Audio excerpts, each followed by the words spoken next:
Assalamualaikum warahmatullahi wabarakatuh. Selamat pagi anak-anak. Gimana nih kabarnya hari ini? Ya, alhamdulillah. Udah pada siap belajar kan? Ya. Oke, sebelum kita mulai belajar, alangkah baiknya kita berdoa menurut agama dan kepercayaan masing-masing. Berdoa dimulai.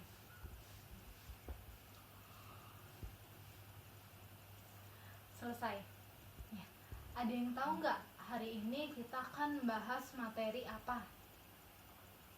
Ya, betul. Hari ini kita akan membahas materi nilai mutlak.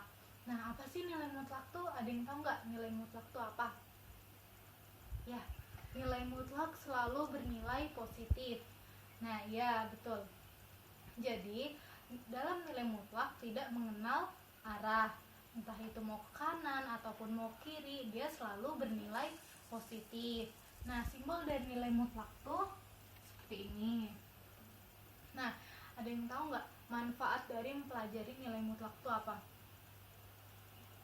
Misalnya, dalam penggunaan kendaraan tuh kita membutuhkan bensin sekian liter dalam jarak tempuh sekian. Nah, selain itu juga kita bisa mengukur interval sungai dalam musim kemarau maupun musim penghujanan. Ya, jadi itu sebagian dari manfaat mempelajari nilai mutlak, dan masih ada banyak lagi manfaat dalam pelajaran nilai mutlak dalam kehidupan sehari-hari. Ya, tadi kan kita sudah membahas sedikit materi tentang nilai mutlak. Nah, sekarang kita akan membahas materi tersebut lebih lanjut. Yang pertama, kita akan membahas konsep nilai mutlak berdasarkan jarak. Nah, sudah tahu kan ya tadi lambang dari nilai mutlak itu apa? Ya, seperti ini ya. Nah, ada yang tahu nggak nilai dari mutlak 7 sama dengan berapa? Kita gunakan definisi jarak ya ini. Ya, jadi dengan menggunakan definisi jarak kita bisa menggunakan garis bilangan. Nah, mutlak 7 bisa kita mulai dari angka 0. Jadi di sini angka 0 sampai angka 7 karena di sini mutlak 7. Nah, dari 0 sampai 7 berjarak berapa? 1, 2, 3, 4, 5, 6. Nah, 1, 2, 3, 4, 5, 6, 7. Berarti jarak dari 0 ke 7 adalah 7. Nah, berarti nilai dari mutlak 7 adalah 7. Nah, sekarang berapa nilai mutlak dari negatif 4? Berapa, ada yang tahu nggak? Ya, berarti gimana? Ya betul, kita menggunakan garis bilangan. Ya, terus gimana? Ya, dari 0, terus dari 0 sampai negatif 4. Negatif 1, negatif 2, negatif 3. Nah, dari 0 ke negatif 4 jaraknya berapa? 1, 2, 3, 4. Nah, ternyata jarak dari 0 sampai negatif 4 adalah 4. Berarti nilai mutlak dari negatif 4 adalah 4. Nah, seperti itu ya. Nah, sekarang yang kedua, konsep nilai mutlak secara umum. Misalnya, mutlak X akan bernilai positif jika X lebih dari sama dengan 0. Nah, mutlak X akan bernilai negatif X jika X kurang dari 0. Nah, jadi gini ya gampangnya, nilai mutlak X ini jika lebih dari 0, maka yang ada di dalam sini itulah merupakan hasil dari nilai mutlaknya. Nah, tapi jika nilai X-nya kurang dari 0, maka yang ada di dalam sini akan bernilai negatif. Nah, contohnya, nilai mutlak dari 4 adalah berapa? Berdasarkan konsep nilai mutlak secara umum, 4 itu lebih dari 0 atau kurang dari 0? Ya, betul. 4 lebih dari 0. Berarti artinya nilai yang ada di dalam mutlak sini merupakan hasilnya. Berarti 4 itu merupakan hasilnya. Berarti nilai mutlak 4 sama dengan 4. Nah, sekarang berapa nilai mutlak dari minus 3. Nah, minus 3 tuh lebih dari 0 atau kurang dari 0? Ya, kurang dari 0. Kalau kurang dari 0 berarti hasilnya negatif, ya. Berarti hasilnya negatif. Kemudian X di sini itu didapatkan dari di dalam mutlaknya, berarti negatif dikali minus 3 sama dengan 3. Berarti nilai mutlak dari minus 3 adalah 3. Nah, berdasarkan dua konsep ini, kita udah tahu kan bahwa nilai mutlak tuh selalu bernilai positif. Nah, ya, selanjutnya kita akan membahas sifat-sifat persamaan nilai mutlak. Nah, pada sifat-sifat ini dibagi menjadi 3. Yang pertama, jika mutlak fx sama dengan k, maka fx sama dengan k atau fx sama dengan minus k. Nah, sifat yang kedua, jika mutlak fx sama dengan mutlak gx, maka fx ditambah gx sama dengan 0 atau fx minus gx sama dengan 0. Nah, kesamaan yang ketiga, a kuadrat mutlak fx ditambah b mutlak fx ditambah c sama dengan 0. Nah, misalnya kalian mau contoh dari sifat yang keberapa? Sifat yang pertama, atau yang kedua, atau yang ketiga? Oke, yang pertama. Contoh ya. Contoh. Ya, misalnya mutlak fx sama dengan k. Nah, berarti mutlak x plus 3 sama dengan 5. Jadi, yang dinamakan fx adalah fx itu x plus 3 dan 5 itu sebagai k. Berarti k sama dengan 5. Nah, katanya jika mutlak fx sama dengan k, maka fx sama dengan k atau fx sama dengan minus k. Berarti dari sini bisa fx sama dengan k. Fx-nya berapa tadi? X plus 3. K-nya 5. Masukin. Nah, cari X-nya. X sama dengan 5 minus 3. X sama dengan 2. Atau fx sama dengan minus k. Berarti gimana? Ya, x plus 3 sama dengan minus 5. Berarti x sama dengan minus 5 minus 3. X sama dengan minus 8.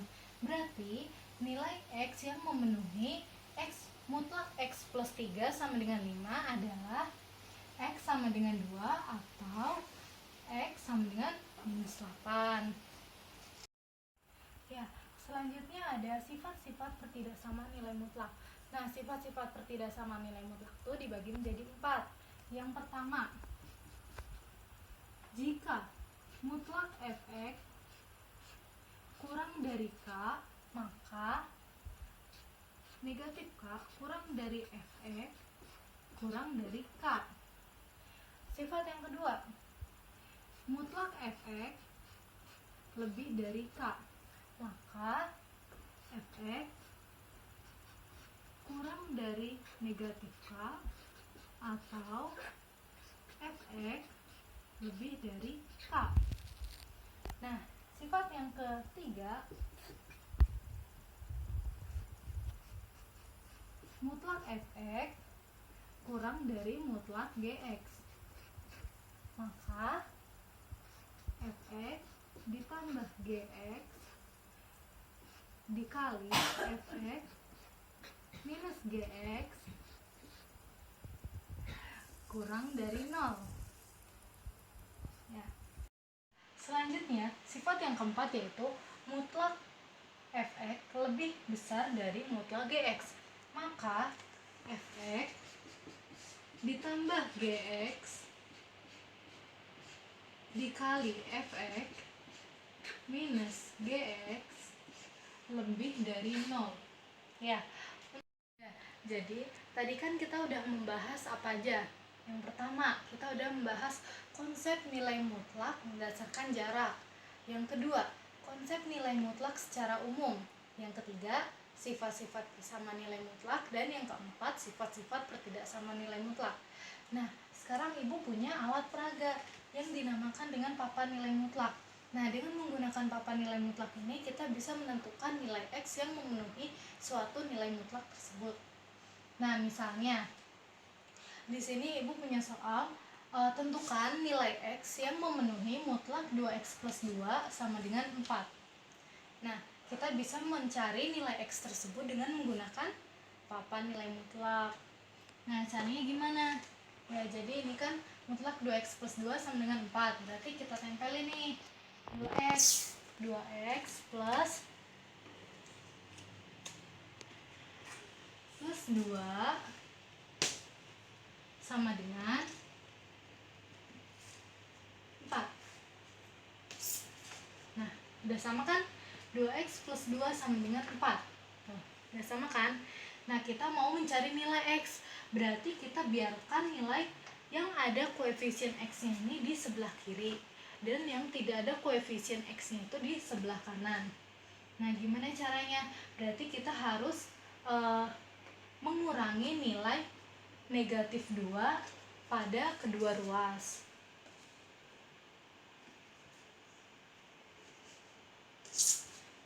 X ditambah 2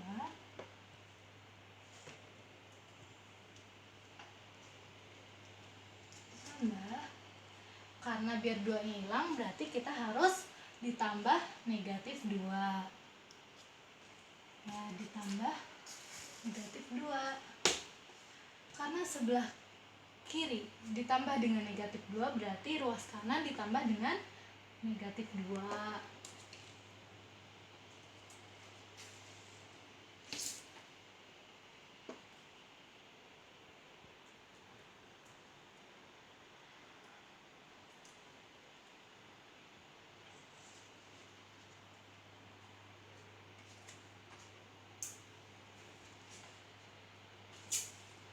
Nah, kalau 2X ditambah 2 ditambah negatif 2 sama dengan 4 ditambah negatif 2, hasilnya jadi berapa?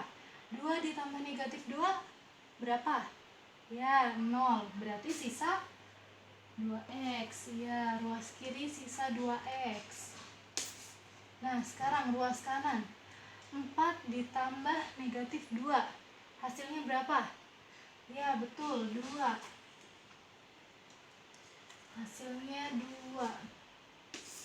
Nah, ini kan masih 2X sama dengan 2. Kita mau nyari nilai X yang memenuhi 2. Mutlak 2X plus 2 sama dengan 4. Berarti 2X ini harus kita ubah menjadi X saja. Caranya gimana? Nah, kedua ruas kita bagi dengan 2. Kita bagi dengan 2. Atau kita kalikan dengan 1/2. Jadi hasilnya jika ruas sebelah kiri dikali 1/2 dan ruas kanan dikali dengan 1/2, maka hasilnya jadi X sama dengan berapa? Ya, 1. Nah, kita udah nemu ini. Ternyata X-nya sama dengan 1. Nah, iya, hasil X-nya akan bernilai 1 jika 2X plus 2 sama dengan 4 dengan 2X plus 2 lebih dari sama dengan 0. Nah, bagaimana jika 2X plus 2 ini kurang dari 0? Nah, ini ya. Berarti kita simpen dulu ya ini. X-nya sama dengan 1.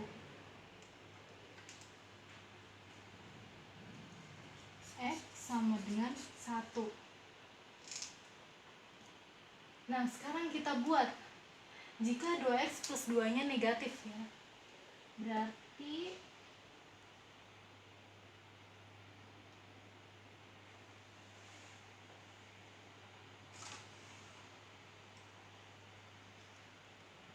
jika 2X plus 2-nya negatif,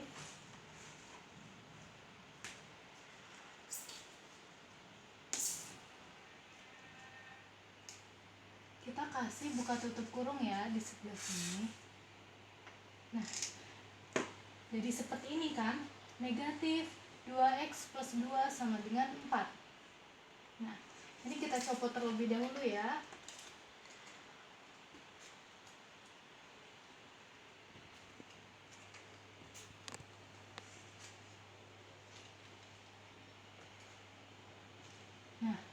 jadi negatif 2x plus 2 sama dengan 4. Nah, kalau tanda negatifnya Ibu pindahin ke ruas sebelah kanan, boleh apa enggak? Ya, boleh. Berarti ruas sebelah kanan jadi ada negatifnya. Ruas sebelah kanan ada negatifnya. Oh iya, jangan lupa. Ini jadi plus 2 karena negatif yang di sebelah kiri sudah dipindahkan ke sebelah kanan. Berarti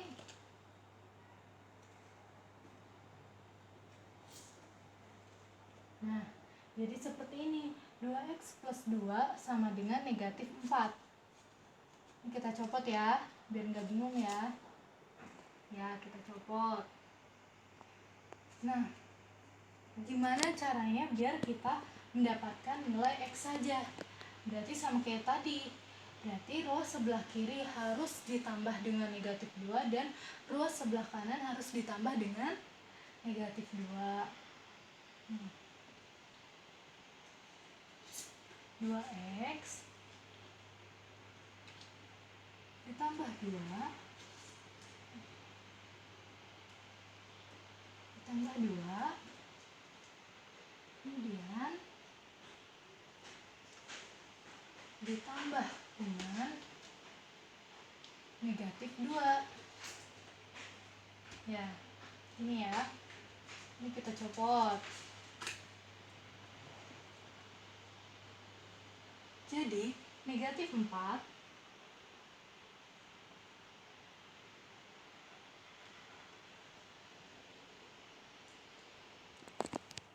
negatif 4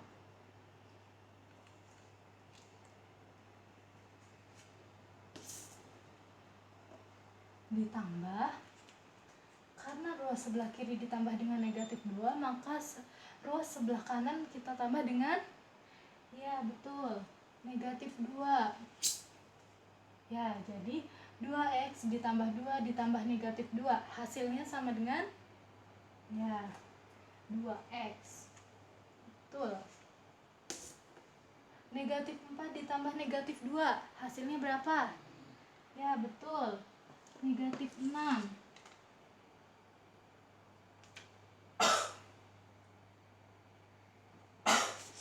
Negatif 6.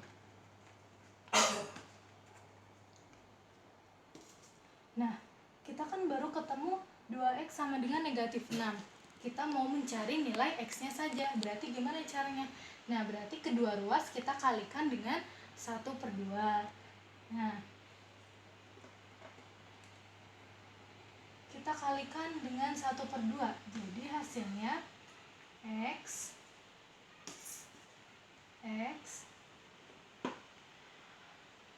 sama dengan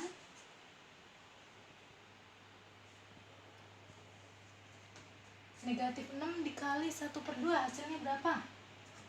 Ya, negatif 3. Betul sekali. Jangan lupa tanda negatifnya.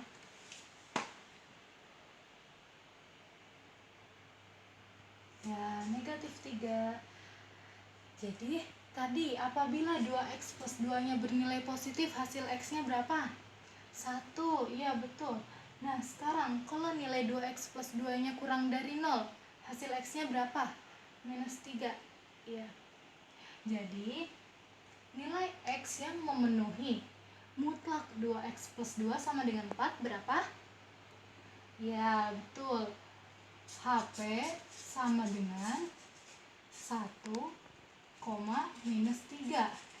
Atau jika kita urutkan dari yang terkecil, maka HP-nya itu minus 3,1. Ya, seperti itu. Udah paham kan?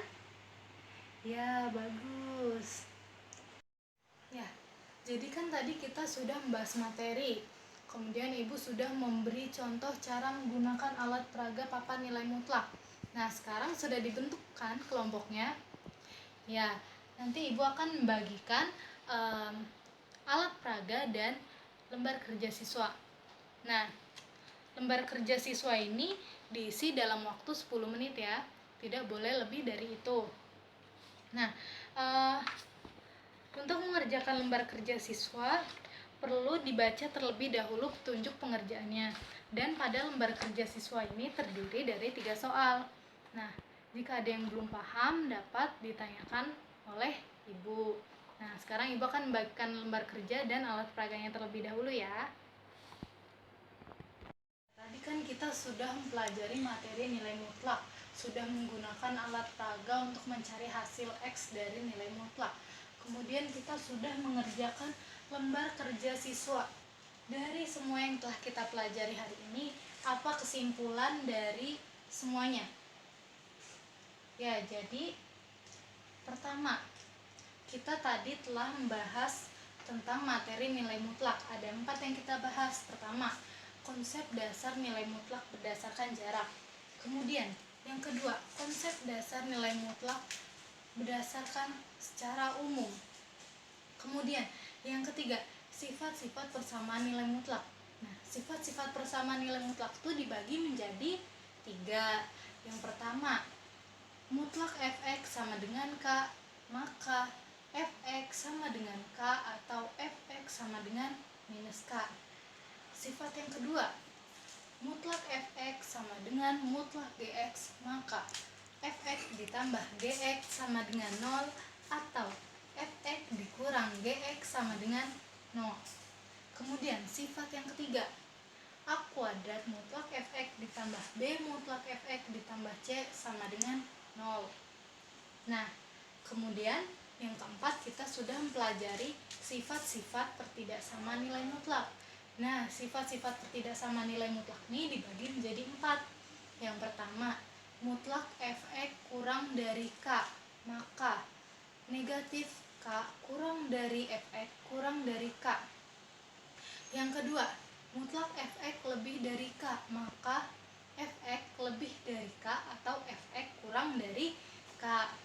Yang ketiga, mutlak fx kurang dari mutlak gx, maka fx ditambah gx dikali fx dikurang gx kurang dari 0. Kemudian yang keempat, mutlak fx lebih dari mutlak gx, maka fx ditambah gx dikali fx minus gx lebih dari 0. Nah, itulah pembelajaran kita hari ini. Sebelum kita menutup pembelajaran, Ibu akan memberi oleh-oleh kalian. Ya, jadi oleh-olehnya, kerjakan tugas halaman 140 yang akan dikumpulkan pada pertemuan selanjutnya. Dapat dikerjakan di kertas mana saja ya. Ya, oke. Sebelum kita menutup pembelajaran, alangkah baiknya kita membaca doa terlebih dahulu. Membaca doa menurut kepercayaan dan agamanya masing-masing. Berdoa dimulai.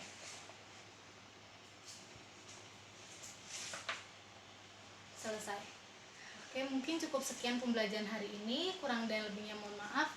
Wabillahi taufiq wal hidayah. Wassalamualaikum warahmatullahi wabarakatuh.